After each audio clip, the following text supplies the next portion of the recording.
Until recently, access to the internet was limited via devices like desktops, tablets, or smartphones. But now, with Internet of Things, aka IoT, practically all the appliances can be connected to the internet and monitored remotely.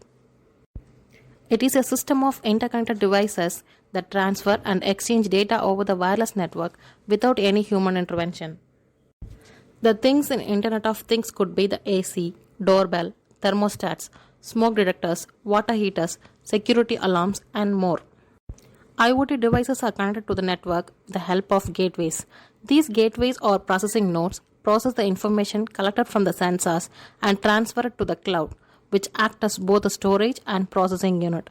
All the actions performed with the collected data are used for further learning.